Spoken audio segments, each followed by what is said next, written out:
Hi, class. Welcome to our week one lectures on the Microsoft Windows operating system version 11. We're going to get started with our slides, and then most of the work we'll be doing from my actual desktop. So let me share my slides and we'll be all set to go.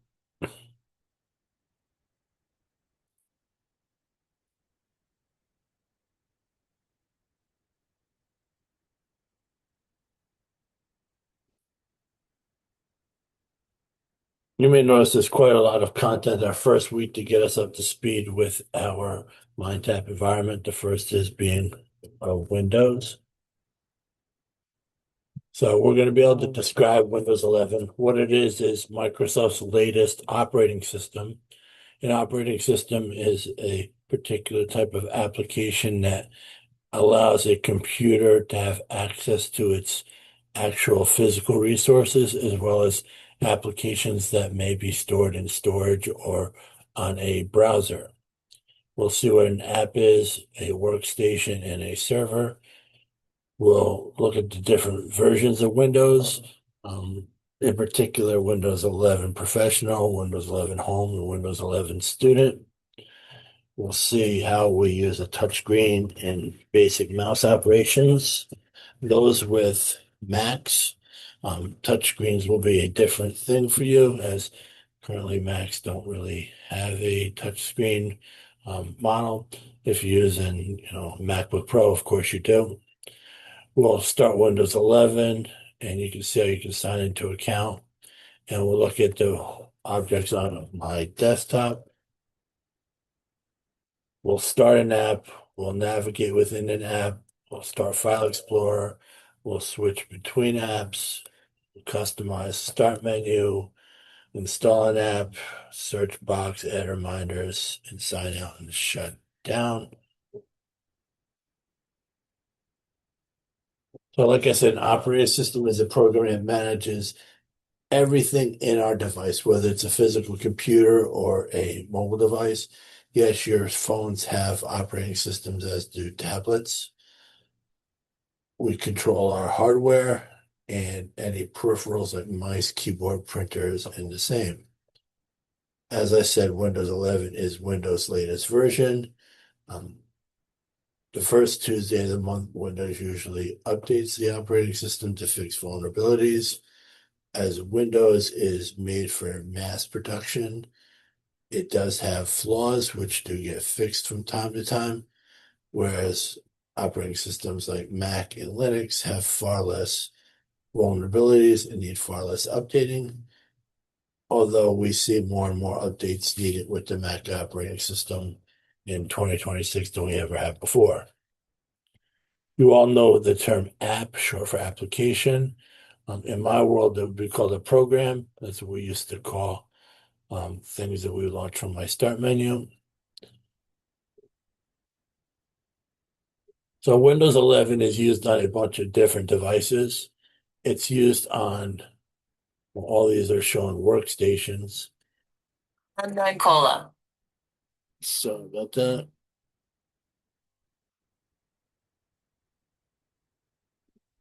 Sounds my phone. We see devices here, 3 call workstations with keyboard, mice, and monitors. We also see a printer and a server. We also can have Windows 11 on a laptop or an all-in-one computer. So an all-in-one computer we'll learn is we take all the processing that's in this device and we put it like it's in our monitor itself. We still have an external keyboard and mouse.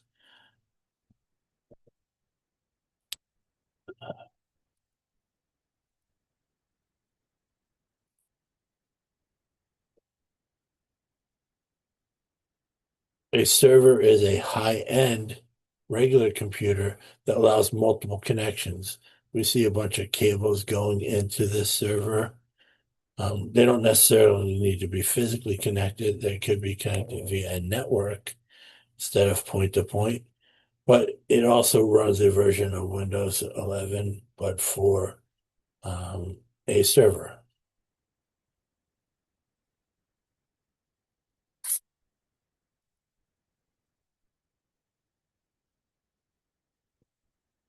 Our author then brings up the internet. The internet's the world's largest, I want to call it wide area network. We're going to learn different types of networks, that being a local area network or LAN, usually contained to a company's one location. A wide area network is multiple locations with multiple LANs. We'll learn about a campus area network, which is what we have at the Mount, where we have multiple buildings in one location connected to one source to go out to the internet. That source is called a router. So the foundation of the internet is a connection of routers going into this shared source of information. If you go to portal.msmc.edu, bring up our portal page, that's what we call an intranet page. It's an internal network only for Mount St. Mary students, faculty, and staff. There's also another type of net, and that's called extranet, where we allow our intranet to be accessed from another company. You can look at maybe our bookstore and how they have our course catalog out to the company that manages Knight's Book Pass and our instructor information. That's all shared via an extranet, usually through things called APIs. We see some versions of Windows. Home usually comes with PCs you can buy at Best Buy. Pro we usually use in business. Education we'll use on campus.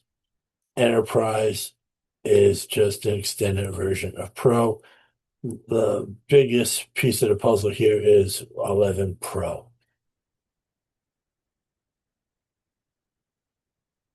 I'm not going to spend too much time on mouse gestures. We know we have a left and right mouse button. We may have a scroll, which will take us from page to page. Well, like I said, I'm not going to spend much time on mousing, nor am I going to spend much time on an on-screen keyboard for a touchscreen.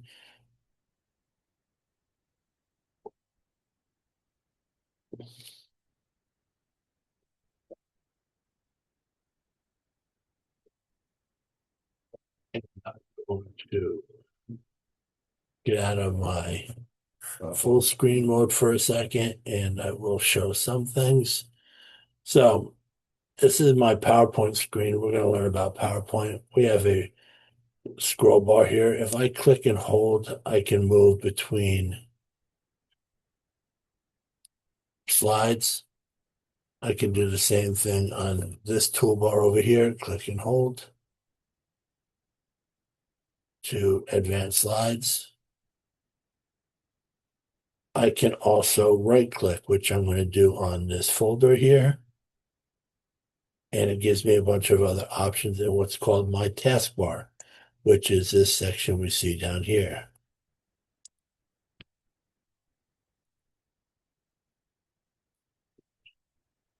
This is my taskbar.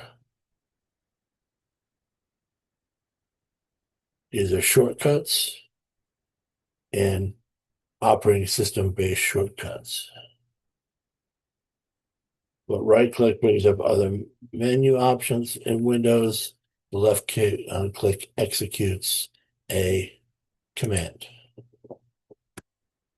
In Windows, we start applications by this Windows Start button, where we click Start, where we can pin items to our start bar, which is what I've done here for some.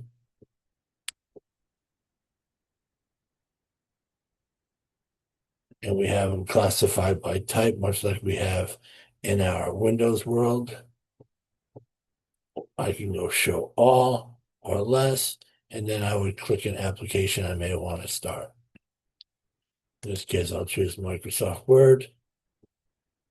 In Word, we have a button for minimize, for regular size, for closing, and for changing different ways we view files on our screen.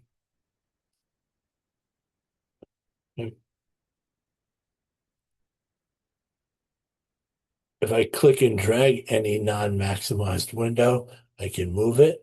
I can actually force it to one side or the other,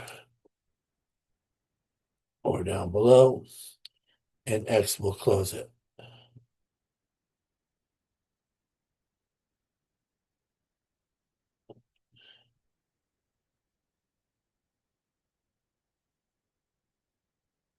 Our next slide says starting Windows 11. I'm not going to restart my computer, but if I right click and go shut down or sign out,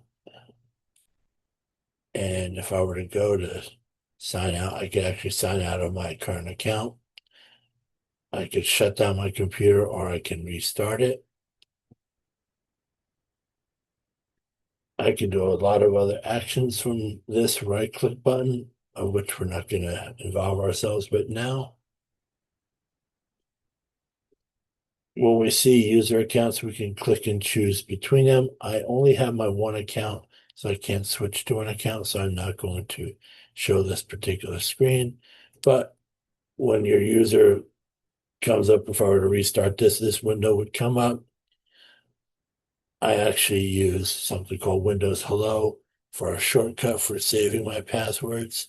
So when I see my picture come up, I would get a prompt to enter in my sign-in information, a PIN, and it would then start my computer on up. Let's see if I can do this.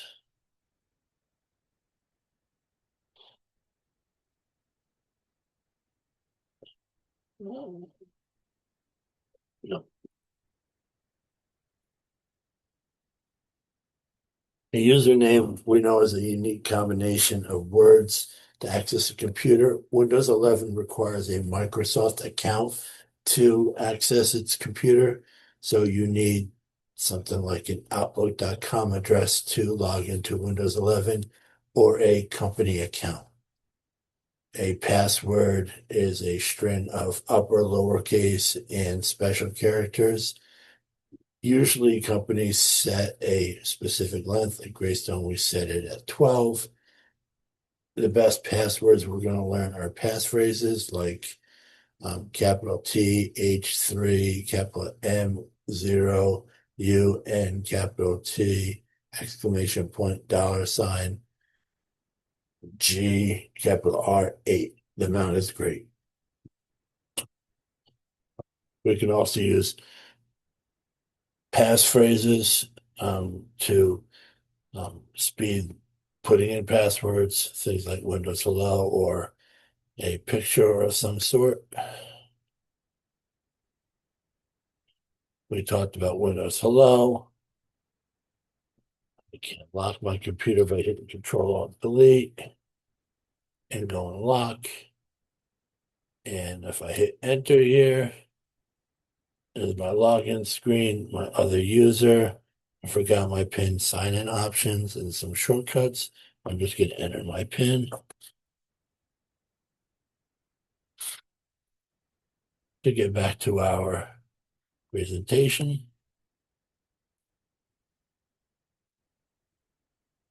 We just signed into account. I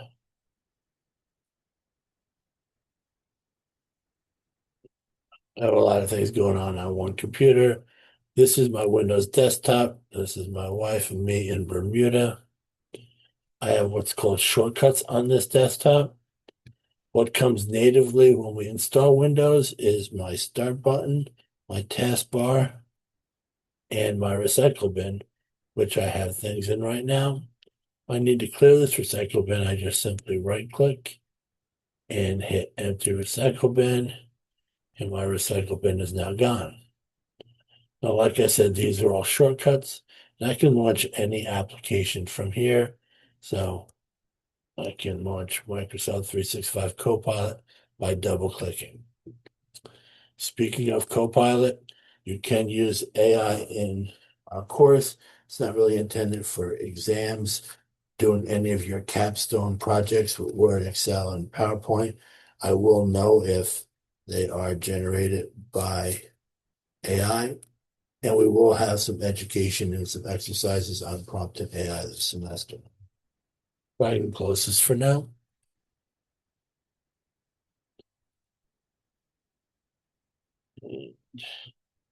This down here is my search bar. It used to be called Cortana. I can search for anything I may want to do in here. I use computer management quite a bit to manage things on my computer, like local users. And I can launch them right from my search button.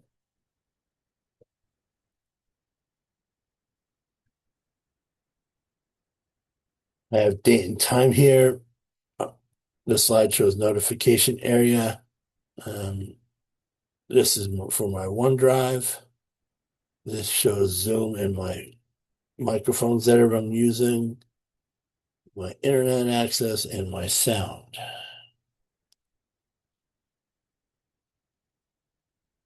We've seen Windows 11. Edge is the browser of choice for Microsoft, though I use Chrome.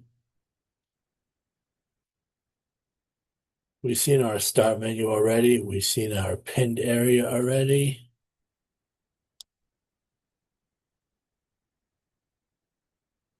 Our next is working with apps. Right here in my taskbar are the apps that I have currently running to one degree or another. Like I have WebEx here and it's running and it means to let me join a meeting. I don't need WebEx now, so I just open and close it. This is my snipping tool where I had snipped something. And what that tool is, if I go SN and open, this lets me take a screenshot of something I may need to maybe email or put into an assignment. And I can work with this and say, it's a hot one today in Nantucket, Naugatuck, isn't it? 39 degrees. And then I would send this out and my circle would be in the picture itself. But I can do that with any app. If I wanted to close an app, we have Microsoft Word up right now. I can use right click and close window. And I'm not going to save anything I have here. And now it's gone. And I have to launch it again. I can type Word here in my search bar. And I also have it pinned on my Windows start bar.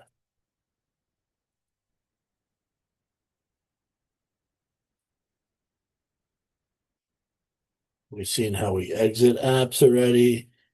So we can right click from here. I'm going to show you my File Explorer. File Explorer is a place in Windows where all our files are stored. Well, it gives us a location. For me, all of my files, say here in this downloads folder, these are all our slides for this semester. As I had to recreate our class lectures as we moved from Pearson to Cengage, I downloaded those materials today. I do sync those automatically into my company's OneDrive. To close Windows again, we hit the X.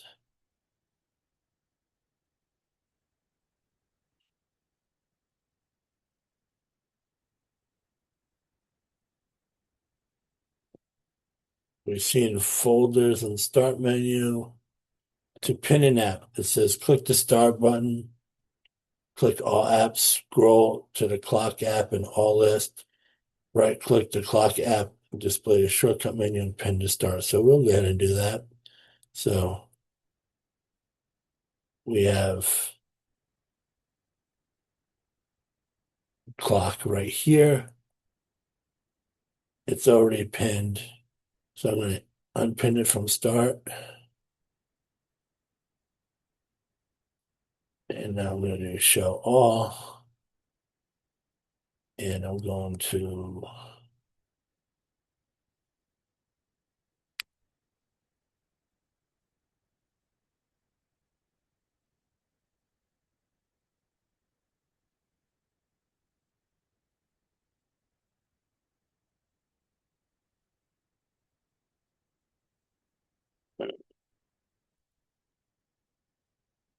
I just have to find my clock. It's in utility and tools. I'm going to right click and I'm going to pin to start. And it's back in my start button or start bar. I can also pin it to my taskbar. So my clock is right there as well. I don't want to remove that from my taskbar. I can right click and unpin from taskbar.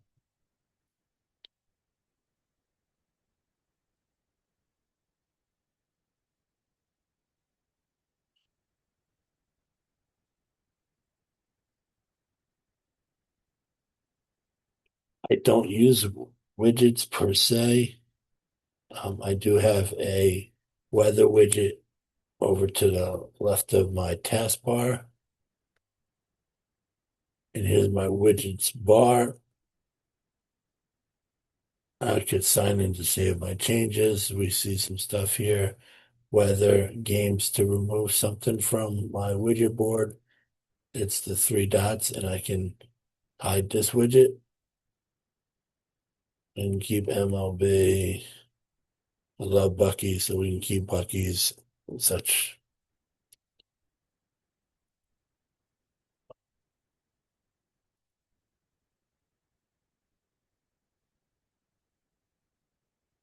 We showed you how to remove a pinned app from the start menu and repin it.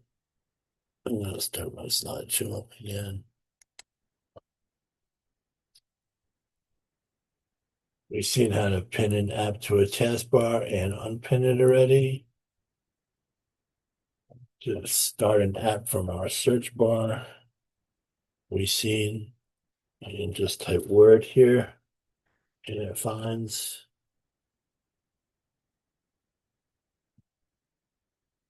And word is started. My Microsoft Store will let me install applications that are ready for Windows, and I'll install WhatsApp. It'll download from WhatsApp's webpage, Meta's webpage.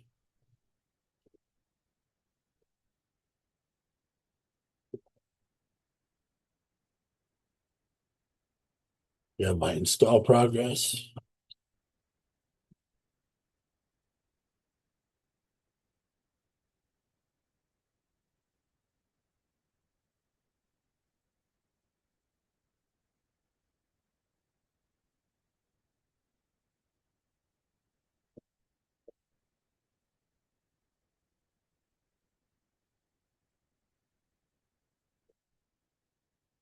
Waiting for it to finish installing.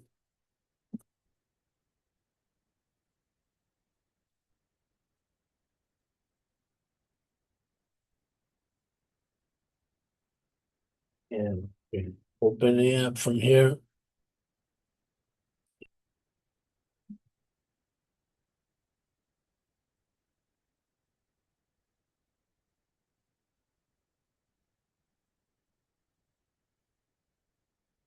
I'm not going to log in.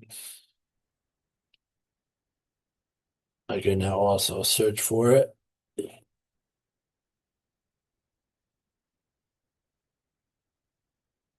And I can also find it in this menu.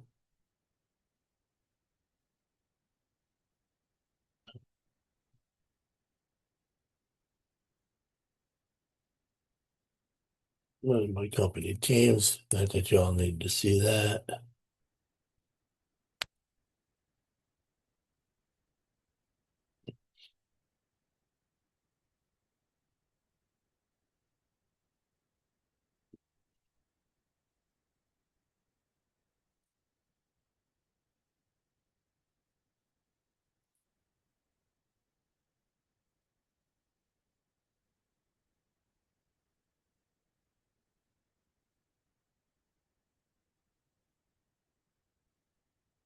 We got WhatsApp here.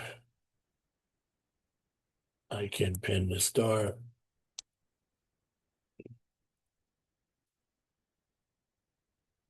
Now it's really easy for us to find it.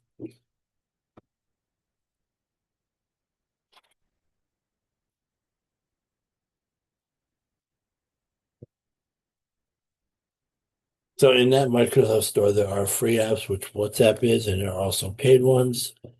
Again, to use the paid, well, either app, you need to have a Microsoft account.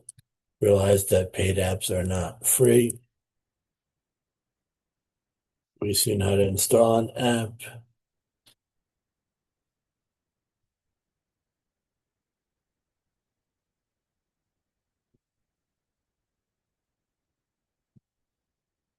If we want to uninstall an app, we can go to the app itself. It's telling me to go to Wikipedia, but I can go to WhatsApp that we just installed and uninstall it because I don't use it. And it's been uninstalled from my computer. I can also, in my search bar, type programs. Use add or remove programs. And everything that's installed on my computer can now be looked at for fixing or uninstalling. And I'm not going to uninstall anything else. I'll just close this.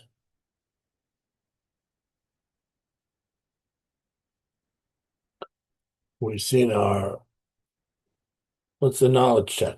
The horizontal bar at the bottom of the Windows 11 desktop is called the taskbar, so this would be D.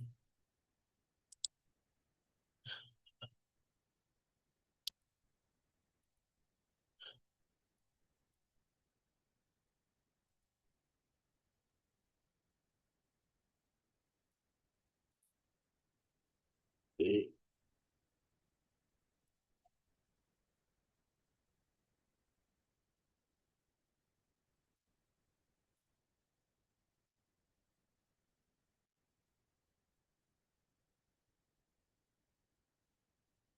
We've seen a search button. Get rid of my D because it's still there, which is annoying.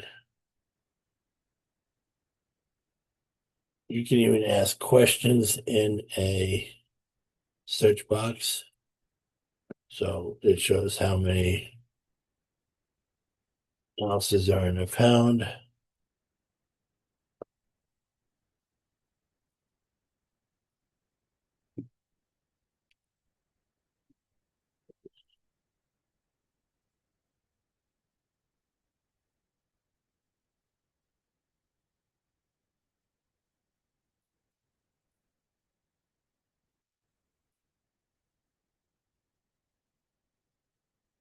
We'll launch to get an answer from the internet. So we see there's 1 pound and 16 ounces. It's Microsoft Copilot doing that now instead of Cortana, but still do the same thing.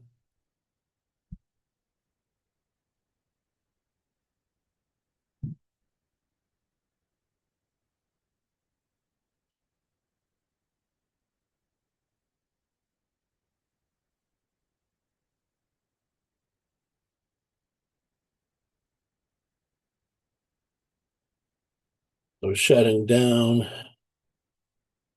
Again, we're gonna hit the start button, click the power button here.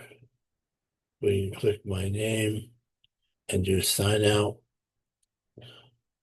We could switch a user if I had another user here, or I can right click and do shutdown and where I could sign out, I could shut down, or I can restart. Restart would be like a shutdown, but it'll automatically start the computer up again.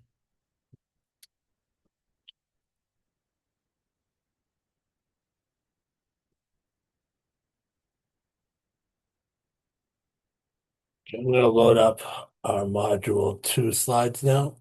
We have to get through module 1, 2, and 3 of Windows in this lecture. I don't need my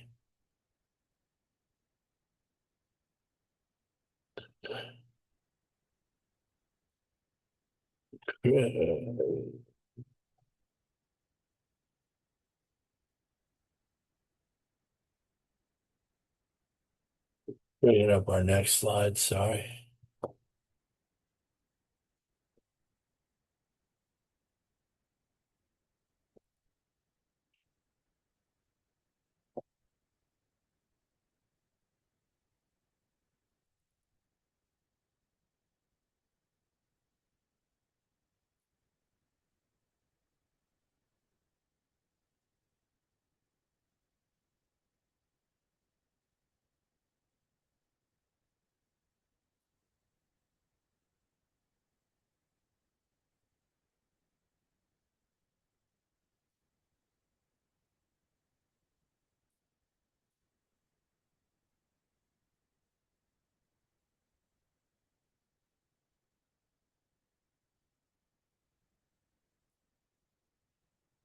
So working with the Windows 11 desktop,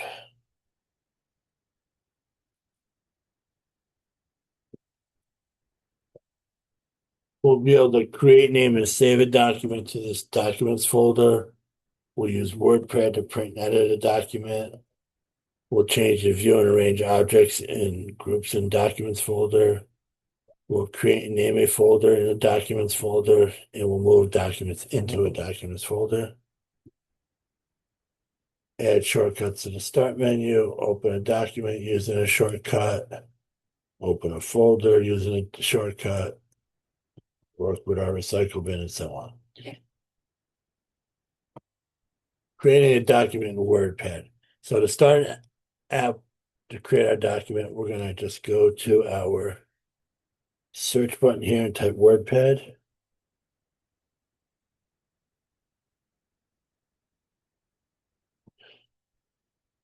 Which doesn't seem to be available in my version of Windows 11. And it may not be for yours, so we're just going to do Word.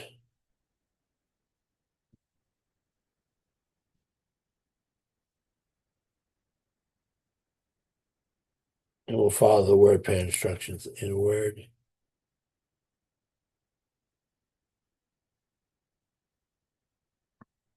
And this works just like any other typing application you might have used, like Google's platform. Today is a great day.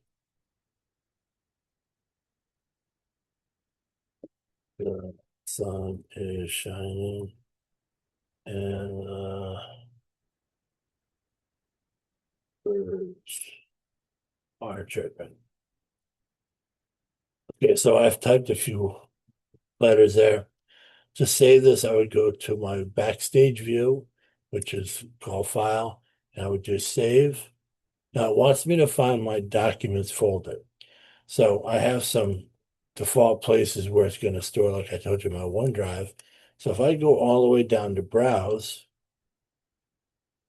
and I bring up my File Explorer, I'm already in a documents folder, but it's in my OneDrive. I want to store it in my local documents folder, which is here. And I'm going to keep it today as a great day, and I'm going to hit save. All right, so there's the document we created. I'm going to close it. I'm going to launch Windows File Explorer here. I'm going to go to Documents, and it's sorted by date modified. We see our status means it's synced with my OneDrive, the type of document, and its size. So I double click to open it, and there's my document again.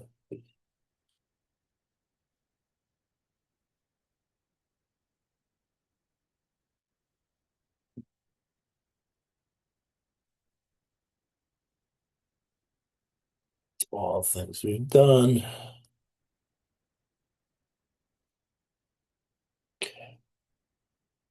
To print in any Windows environment, we can go to File and go to Print.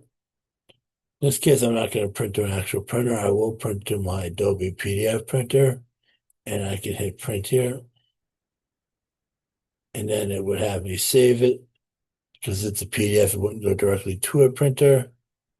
If it were, it would go to the printer, it would spool in the printer's memory and then print when it's available, but I'll hit save here.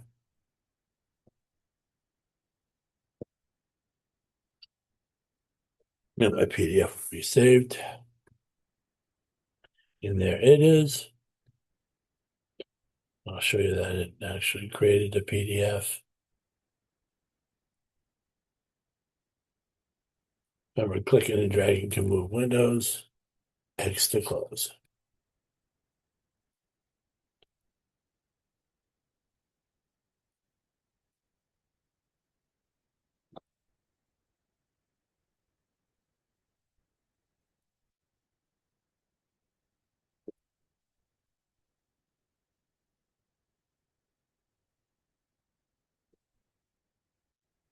Show you a little quick tip.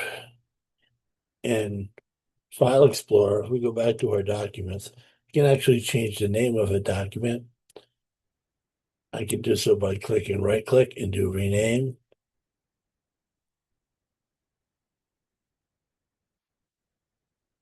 And now I've changed the name of the file, but I can't because the file's open. So to change files in Windows, the file has to be closed.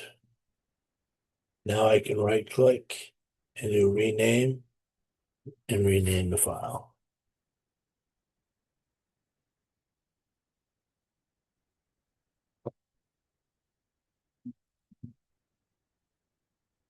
Now I'll check. Most documents created using WordPad app are saved as a rich text format RTF. Most documents stored by Word are saved with a Word document or .docx.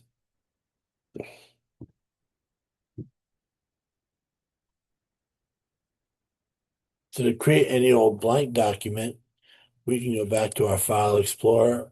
I'm in my Documents folder and I right click and I can go New.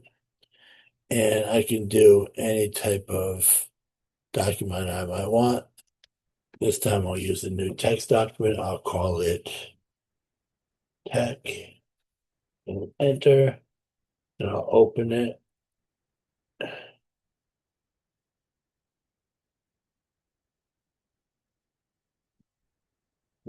And my text editor now came up,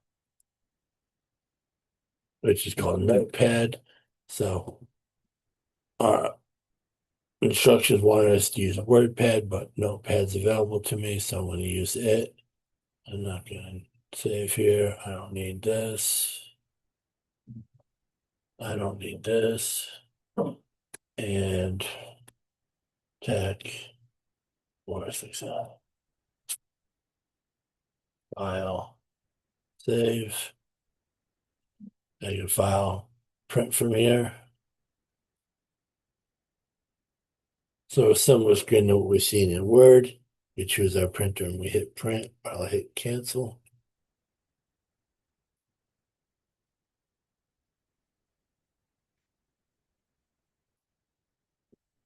We did right click, new text document. We typed in our name of the document. We added text to the blank document. We saved the document.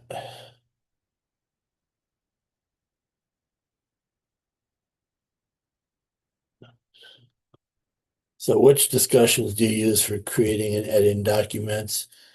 WordPad, Notepad, Word, Google Docs. What are the benefits of creating a blank document in a document folder versus starting WordPad to create a document? It's faster, you have more control, you have the name already. But more often than not, you're going to use a processor like Microsoft Word, which we'll learn about this semester.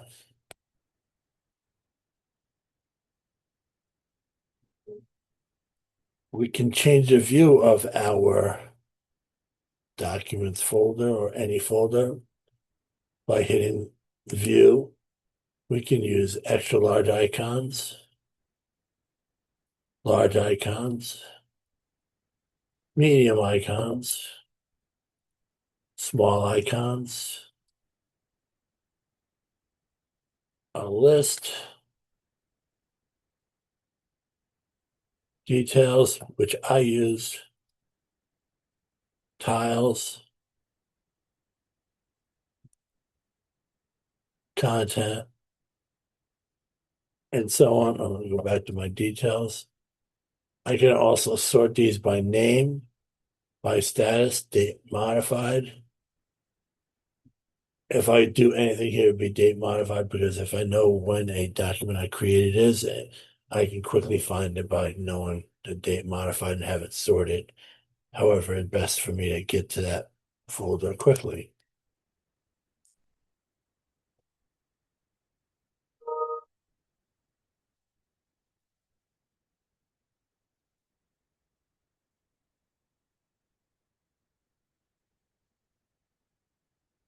I can also group by name, status, date modified, by type, which would be helpful. I keep all my PDFs together and so on.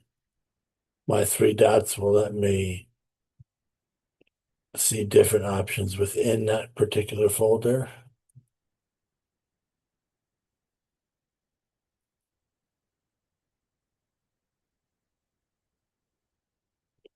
I can move documents in this folder by clicking and dragging. I can right click and hit cut or copy to take it out of this folder to put it somewhere else. I can share it with another user with another email address. I can add it to favorites. I can compress it, which you're going to have a homework assignment to do to create a zip file, which is just a compressed file. So now we see I have a folder with a lock. This means this is a zip or compressed folder.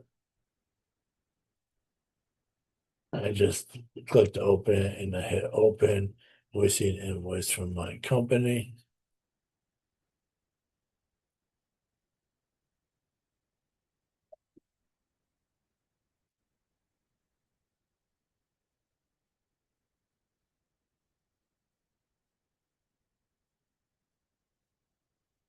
Wants us to see a preview pane.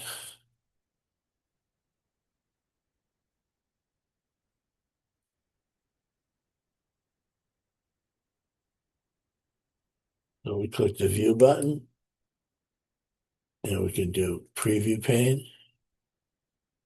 It shows you what the document might look like. Or a details pane that shows me data about the particular document I have chosen.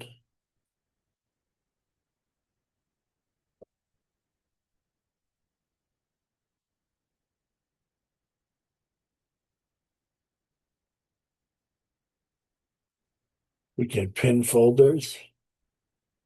So the folder I just created, I can right click and pin to start, which will pin it to my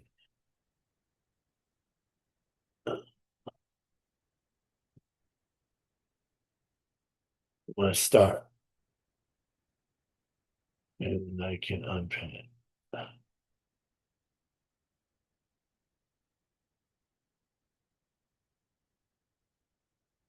You see how to remove it as well.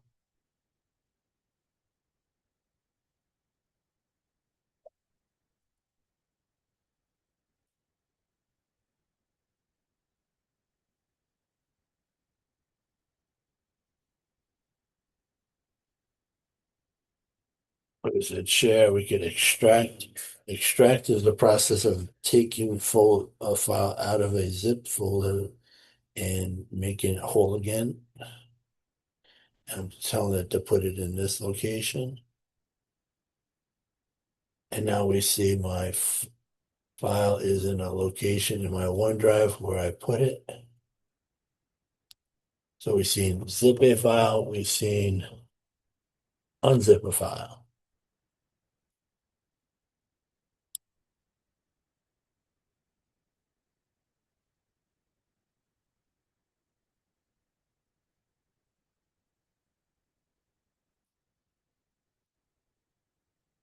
By clicking type, I sort things by type. There's all my Acrobat files, all my folders.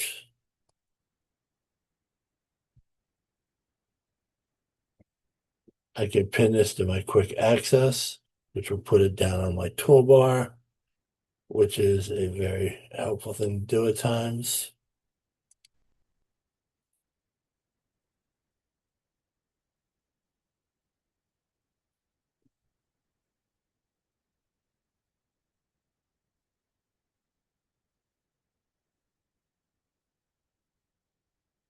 If we go to show more options, we see a full list of things we can do with the file. We can link it to share, we can manage, we can access it. We can give people access to do it. We can scan it with our antivirus program. Again, we can pin the start. And what our slide is telling us to do to create a shortcut, like creating a shortcut, and I can show it to you.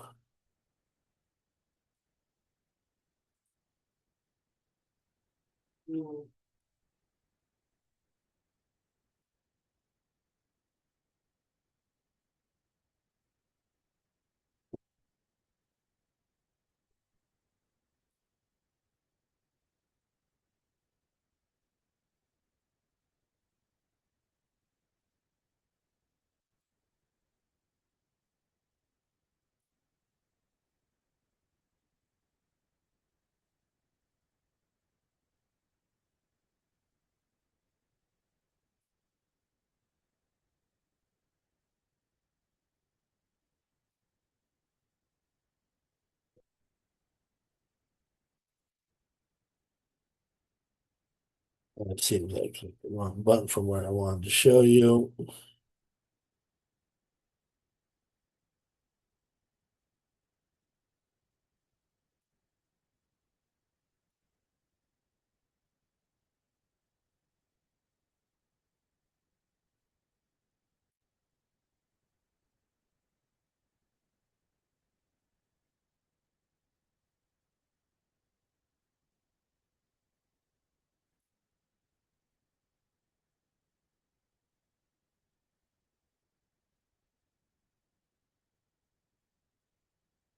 You can have multiple documents open up at a time. I'm not going to open and modify other document or use a shortcut on the desktop as we've done that already.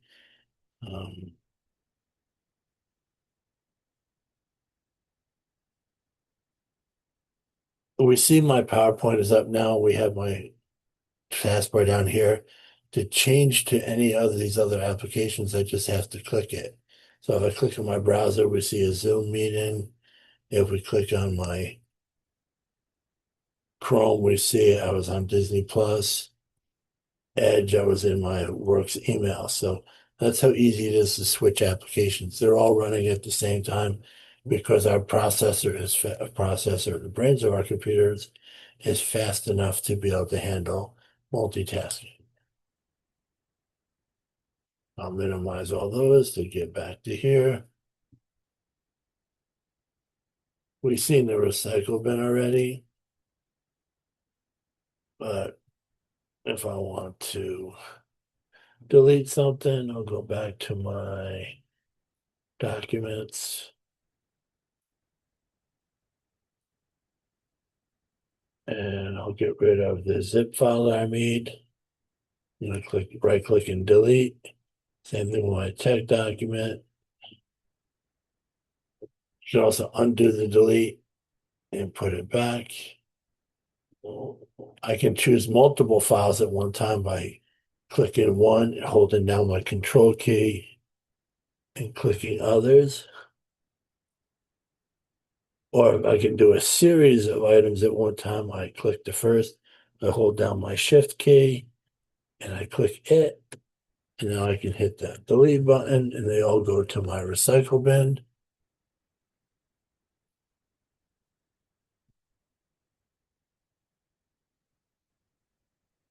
Which I see the files I just deleted. And I can empty my recycle bin or restore all of them or one of them. But I don't need those, so they're gone now.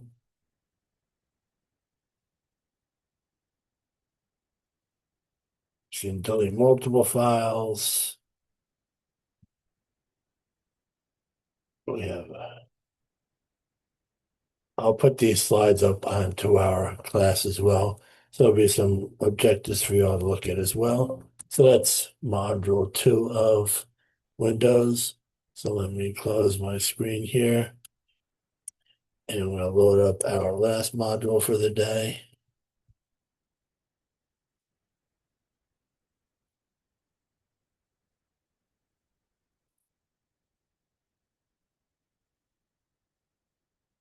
And it's file and folder management.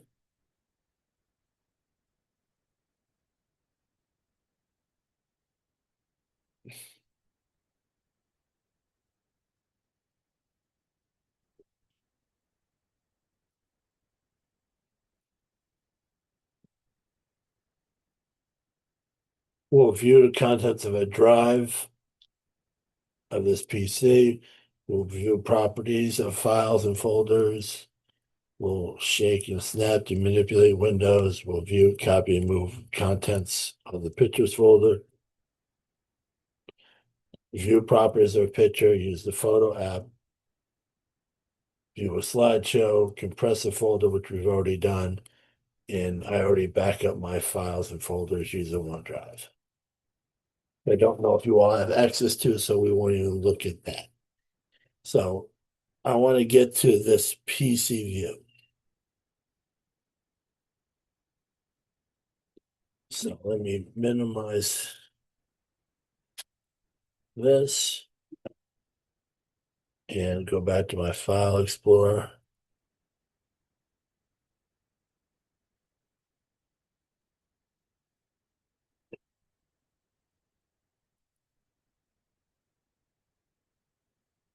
Don't need this many views.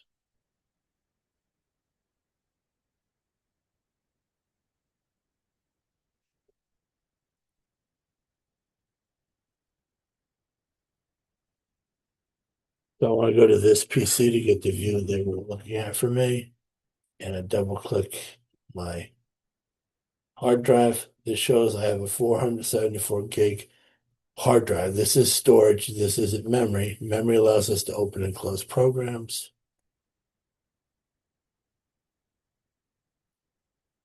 Storage lets us physically put files where they belong.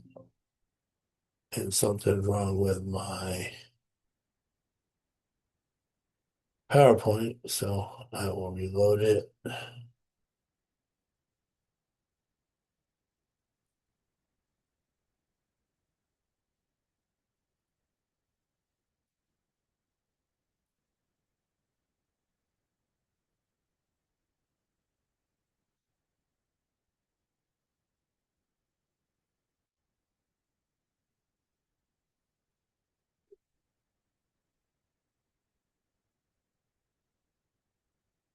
So again, my PC, if I right click this and hit properties, I can see we have a little over half my disk used.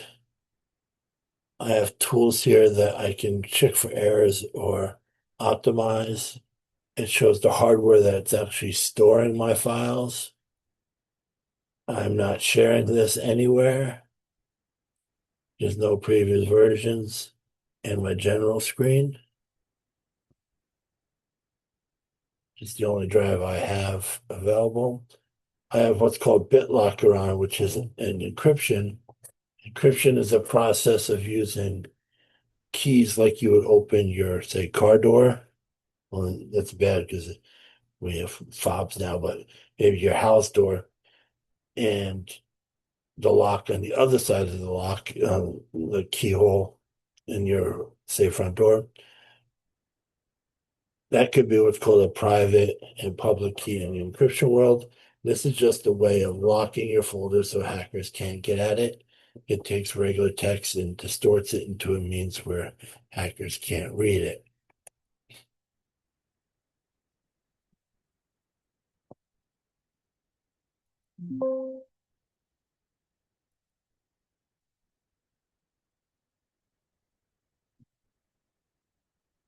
So we displayed the properties.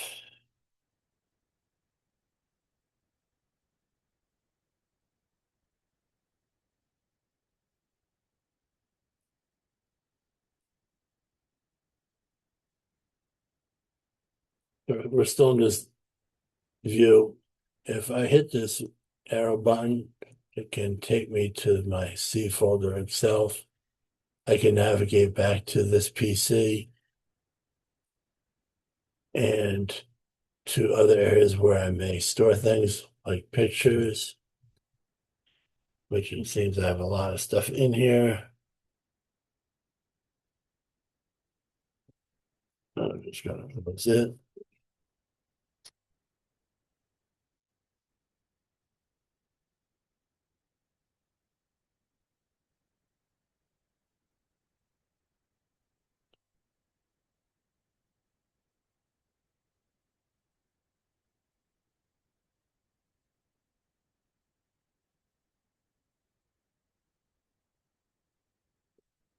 We've viewed the contents, we've seen the properties of a folder.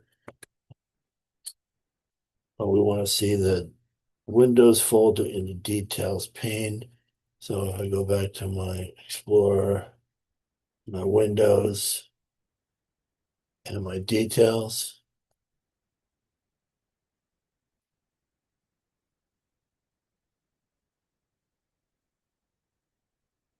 we see my managed BitLocker as my encryption. And expand all my folders on out. And I can view my details pane, which is here. For my preview pane, well, I would need a file to preview it.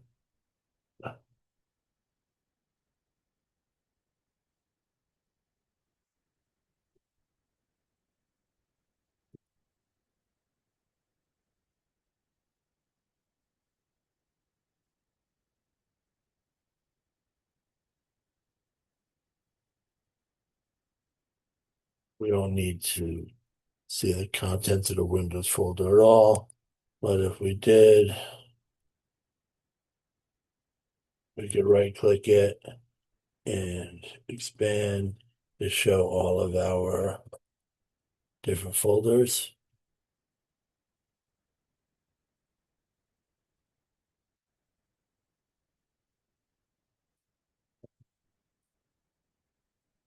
We already seen our file search and our operating system, but we can do so in our Windows Explorer as well. So let me type in, let's say, paste up. It'll search my directory for paste up.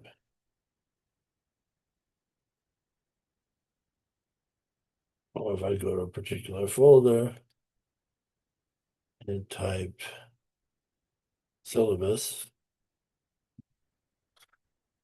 it finds all the instances of syllabus.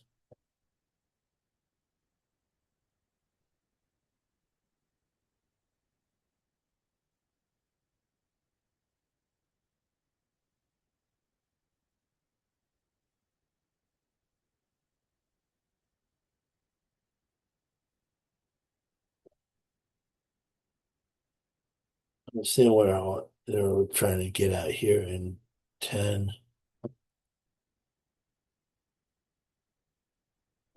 To open Windows, right-click the File Explorer button on the taskbar.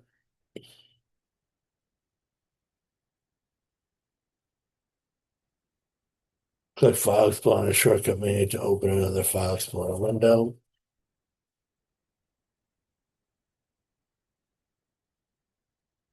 Double-click the Pictures folder.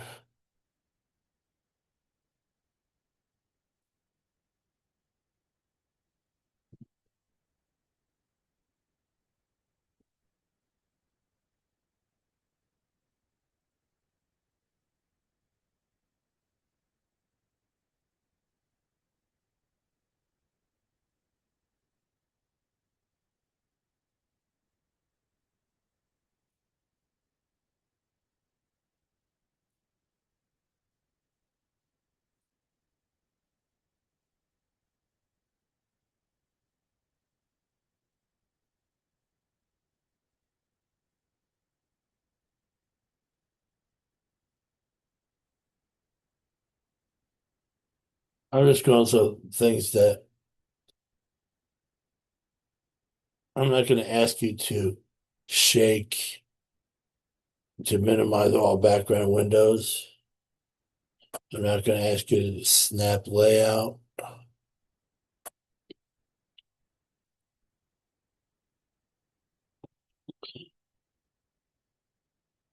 Or to stack open windows. We've seen windows side by side. Again, that was minimize, move it, and choose something else.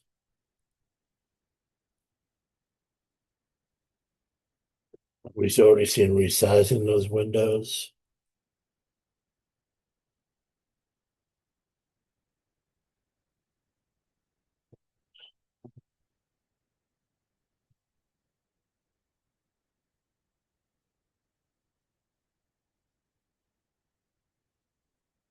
And our other brings us up to our pictures. It's not a great place for me to show you as I have a bunch of junk in mine. Let me see if I have somewhere where I just have some pictures.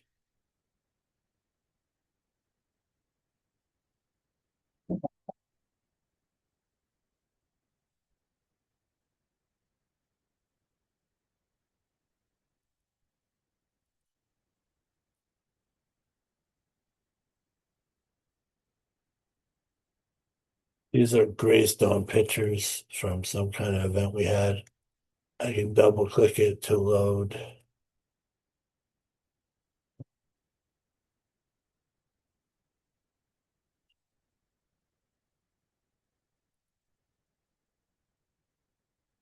The photo application that's native to Windows.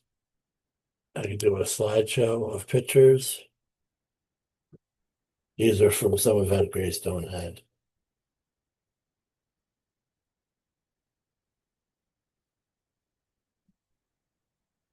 Mhm. Music automatically attached to it. You can't hear because I didn't share with sound.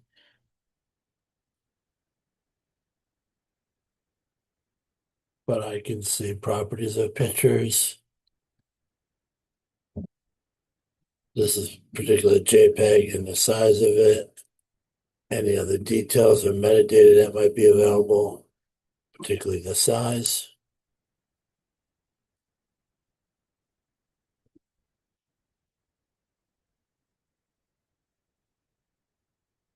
We see a slide for copy and pasting, which is the same anywhere. We have cut, remove something permanently from a folder.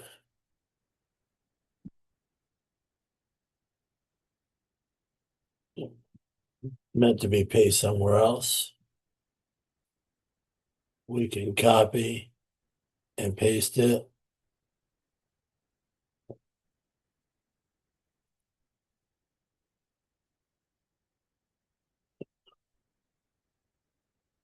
And of course, we can delete.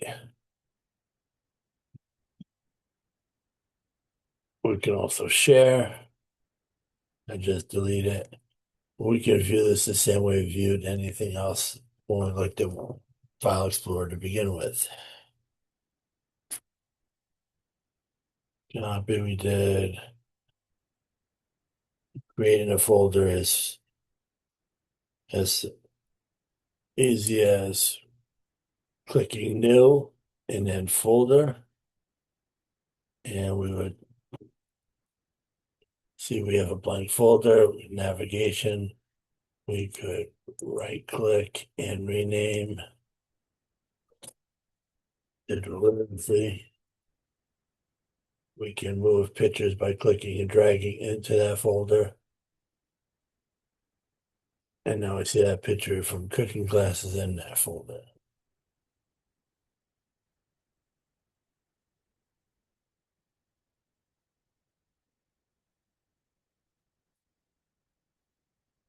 Multiple pictures we've seen.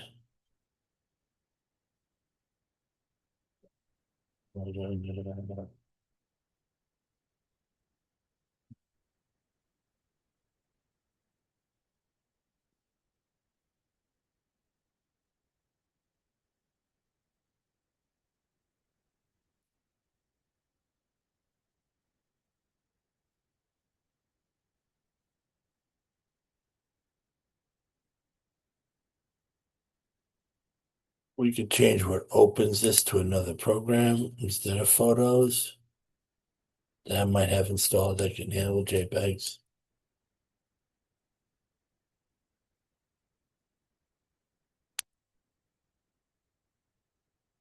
We can rotate the picture.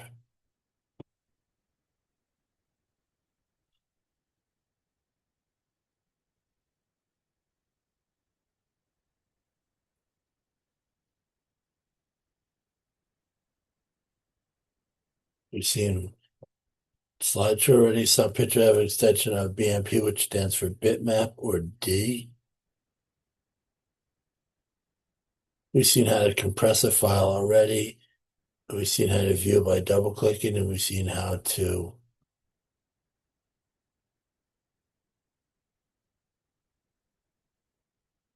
extract.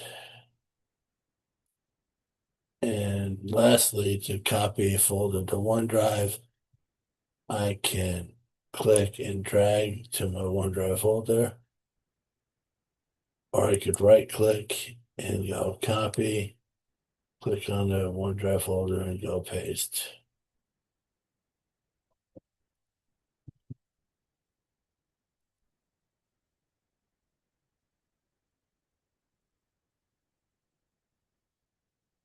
Back up. Okay, and that is it for this week. So a lot of things in one lecture. I hope to keep lectures to less than 45 minutes going forward. We wouldn't be doing 3 modules in one shot. And again, I look forward to semester. I'll let everyone know when everything's back up and running with the class.